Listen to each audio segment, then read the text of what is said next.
When you get sick, you do something so automatic you don't even register it as a decision. You open a drawer, you thumb a pill out of a foil sheet, you swallow it, and 20 minutes later, a fever that would have frightened everyone who came before you just loosens its grip and lets go. You've done it your whole life. You'll do it again this winter, and not once have you had to picture the version of your life where that drawer is empty. For almost the entire run of our species, it was. No pills, no doctors, no hospitals, no ambulances, not even the faintest idea that germs existed. A split lip, a rotten molar, a bad night of the runs, any one of them could quietly turn into the thing that killed you, and there was nobody to call and nowhere to go. Yet here you are, which is stranger than it sounds because it means that somewhere back down the line, your ancestors got sick, genuinely, dangerously sick, and lived, not once, by luck. Again and again, generation after generation, with none of the things you'd reach for without thinking. So, how did they do it? The answer is older and far weirder than a caveman gnawing a random leaf and praying. Most people picture ancient medicine as pure superstition, mud and chanting, a prayer to the right god, and a coin toss on whether you saw the morning. Some of it was exactly that, but go looking at the actual evidence. The frozen bodies, the drilled skulls, the clay tablets, the bones that glow under a lab light, and a different picture comes back. A lot of what they did wasn't guessing. It worked. Some of it worked so well we still do it in hospitals, and a handful of their discoveries are things we congratulate ourselves for inventing in the 20th century. The story doesn't even start with humans. It starts with an instinct we were handed. In the forests of Tanzania, a primatologist named Michael Huffman spent years watching chimpanzees do something that, on the face of it, made no sense. Every so often, a sick one would ignore the fruit it normally loves, hunt down a bitter plant called aspilia, and swallow the rough, hairy leaves whole, folded over, not chewed. The leaves taste awful and carry almost no calories. Pointless unless you know what they're for. The rough surface drags parasitic worms off the wall of the gut on the way through, and the chemistry inside is quietly toxic to them. The chimp wasn't eating, it was deworming. Chimps aren't the only ones. Birds tuck aromatic, mite-repelling plants into their nests.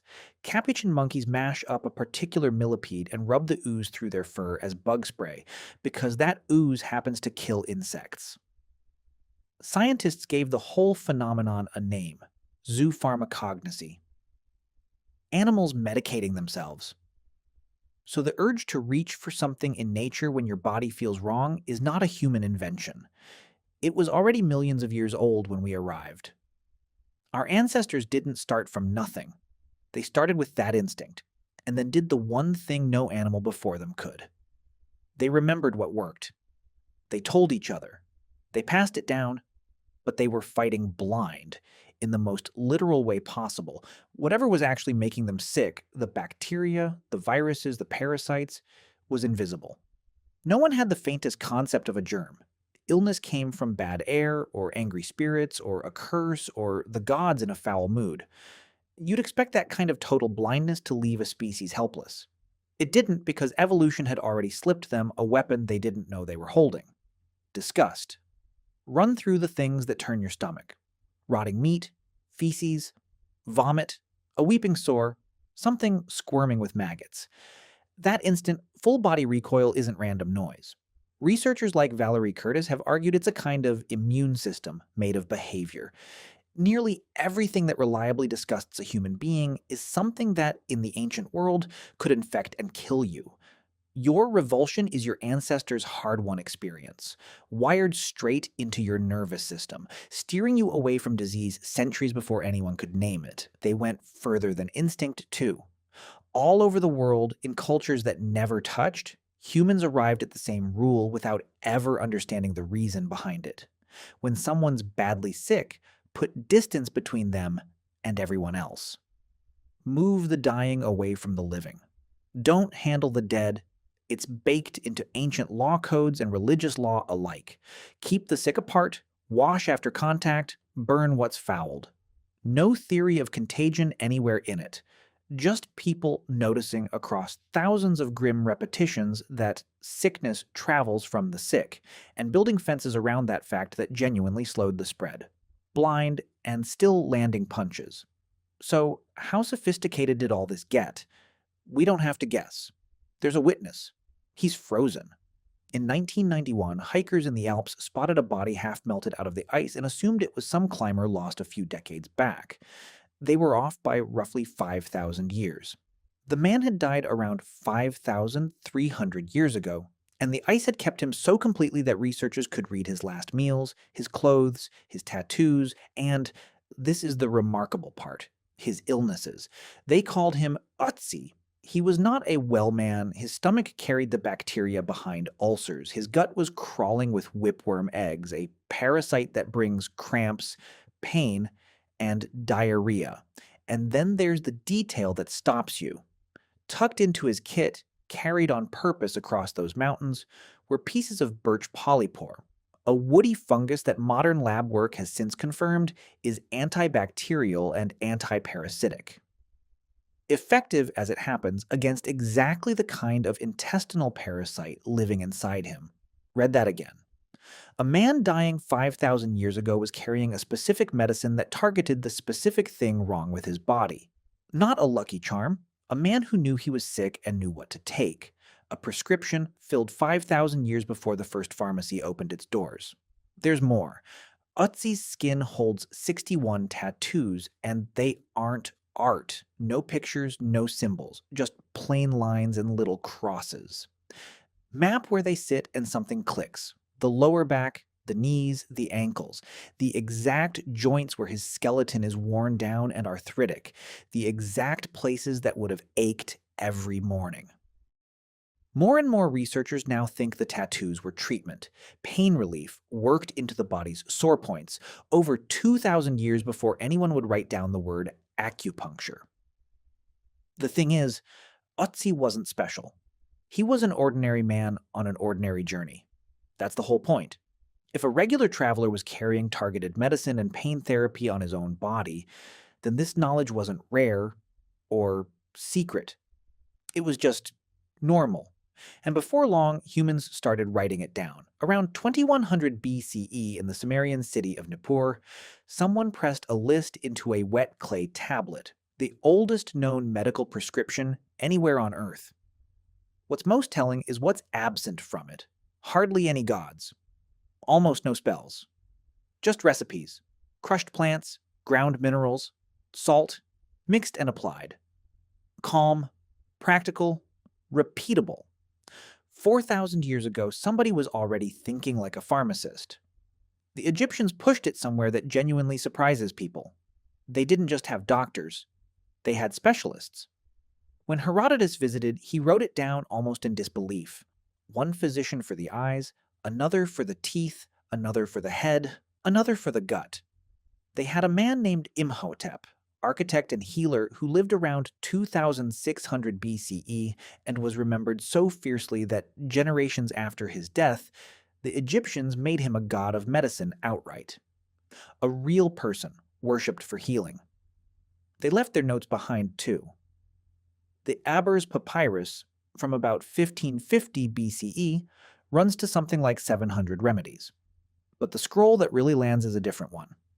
The Edwin Smith Papyrus, a surgical text. And it is unnervingly rational. It works through 48 real injuries one by one. A wound, a fracture, a caved-in skull. For each, it gives an examination, a diagnosis, a treatment, laid out in the flat, orderly voice of a modern medical chart. It's the first document in human history to use the word brain. And now and then it does something that feels impossible for its age. It looks at a case and says, plainly, this one can't be treated. No miracle promised, just an honest verdict. That isn't superstition. That's clinical medicine, 35 centuries early. Doctors, specialists, written diagnoses, fine. But the question we started with still stands. Did the treatments actually work? Almost embarrassingly well.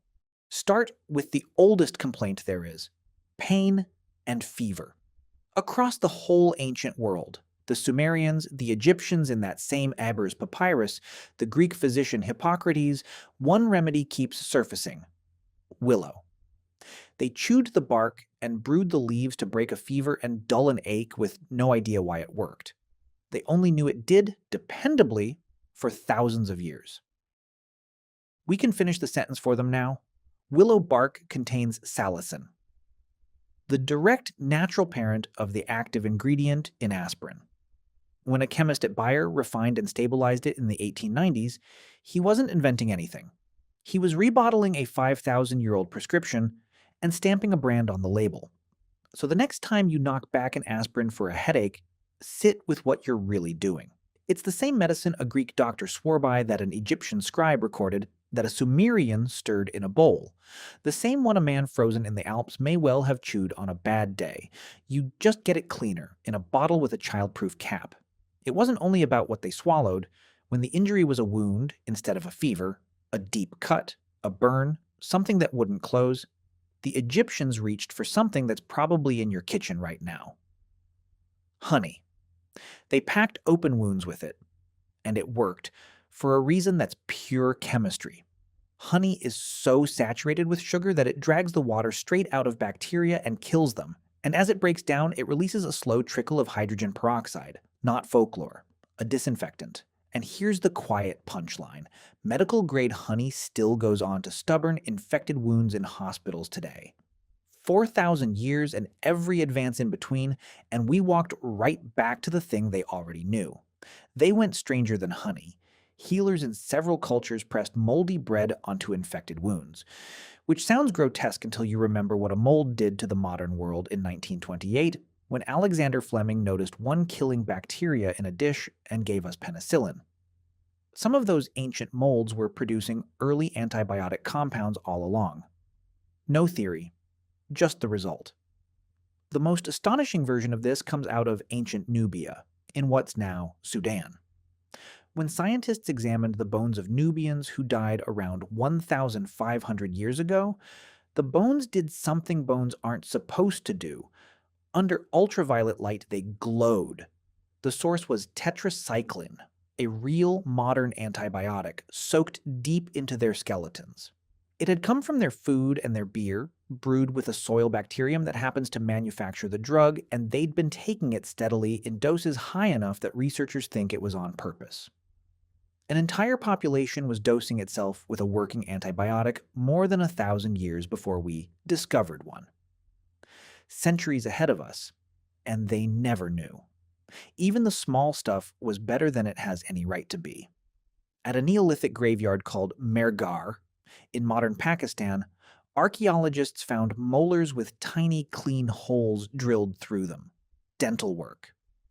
Done with a flint-tipped bow drill around 9,000 years ago. Someone sat an aching patient down and drilled the bad tooth to ease the pain. 9 millennia before your dentist did the identical thing in a nicer chair. Which brings us to the one that shouldn't have been possible at all. Because ancient humans didn't stop at treating sickness. They opened the skull. It's called trepanation. Crushing headaches, seizures, a hard blow to the head, and there was a real chance a healer would sit you down, take a sharpened stone, and scrape or bore a hole clean through the bone into the space around your brain. This was not one strange tribe doing one strange thing. Trep-hand skulls turn up going back more than 7,000 years, on nearly every inhabited continent: France, Peru, China, North Africa.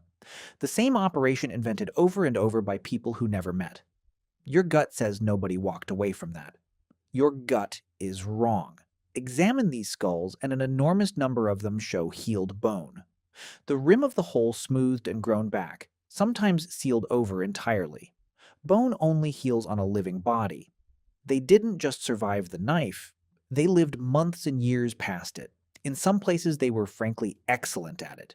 In parts of ancient Peru, later studies of trepanned skulls put survival as high as around 80%. Hold that number up against something. 80% for surgery on the skull. That beats the survival rate for the same operation during the American Civil War, thousands of years later, with steel tools and trained surgeons.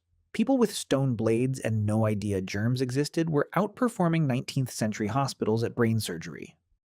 Now for the part everyone waves away, and shouldn't: the magic, the rituals, the shaman moving smoke over a sick body, chanting. For a long time, we filed all of it under theater, noise that did nothing while the patient recovered or died on schedule. Modern science has muddied that, and the reason is one word: placebo. We can now measure something that would have sounded absurd not long ago. Belief changes the body. When a person truly believes they're being healed, the brain can pour out its own painkillers, ease the pain, drop the stress, steady the heartbeat. A healer you trust, a ritual performed with total conviction, a whole community gathered around you insisting you will live. That isn't nothing. It's a real physical intervention that measurably lowers suffering and can nudge the odds toward survival. The shaman wasn't only putting on a show. In a world with no anesthetic and no reassurance, belief was one of the only painkillers on offer. And it was a real one, all of which points at the truest thing in this whole story.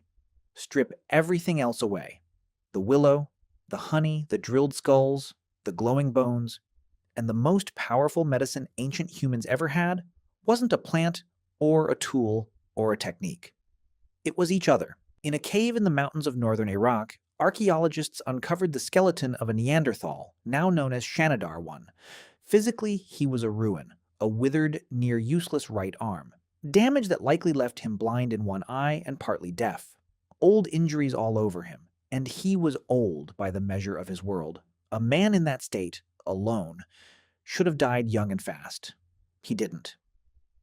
The bones say he lived for years like that. There is only one way that happens. The people around him fed him, sheltered him, brought him what he needed, and carried him when he couldn't keep pace. They kept alive a man who could give them almost nothing in return. He isn't a fluke. In Italy lies the skeleton of a young man with dwarfism from around 11,000 years ago who could never have survived alone, and reached adulthood anyway, held up by his group. In Vietnam, at a site called Man Back, there's a young man paralyzed from the waist down, almost entirely dependent, who lived roughly 10 years after his body failed him. 10 years. Which means that every day, for a decade, someone fed him and cleaned him and turned him and refused to let him die in a Stone Age world with every practical reason to walk away. Researchers have a name for reading these lives out of the bones: the bioarchaeology of care. And what it keeps finding is that compassion isn't some soft luxury we picked up once life got easy. It's ancient. It's written in the skeletons. It runs deeper than farming, deeper than cities, deeper than writing. All the way back to people in caves choosing over and over not to abandon the ones who couldn't make it on their own. This is the thing our pills and machines can quietly make us forget. For nearly all of human history, there was no cure and no guarantee. When you fell ill, the most advanced medical technology on the planet was another person deciding to stay, to bring you water, to keep you warm through the fever, to sit in the dark beside you, and to wait and see whether morning gave you back. The first hospital was never a building. It was somebody deciding not to leave. So, what did ancient humans do when they got sick? Very nearly everything you'd expect a clever species to do, and thousands of years before we ever gave them the credit. They ran on an instinct older than humanity. They let disgust steer them clear of infections they couldn't see. They carried the right medicine into the mountains. They pressed prescriptions into clay and set down clear-eyed diagnoses on papyrus. They broke fevers with willow, the very molecule in your aspirin. They cleaned wounds with the honey we still reach for, and the mold that became penicillin. They soaked their own bones in an antibiotic 15 centuries before we found it. They drilled aching teeth, opened skulls, and watched their patients walk away. They used belief itself as a painkiller, and beneath every remedy and ritual and surgery ran the one treatment that has never changed and never will: the decision to care for each other. Modern medicine didn't invent healing, it inherited it, and then spent 10,000 years refining it, through trial and error and love and loss, all the way down to the little foil pill you swallowed this morning without a second thought. You come from an unbroken line of people who got sick, survived, and made sure the person lying next to them survived too. Every ancestor you have. Not one of them broke the chain. That's not a small thing. It's the entire reason you're here. Well enough to be watching this, casual enough to open the drawer, lucky enough to have never once had to wonder what you'd do without it. If you want to go deeper on any of it, the frozen man, the glowing bones, the healed skulls, the cared for dead, the research is all linked down in the description.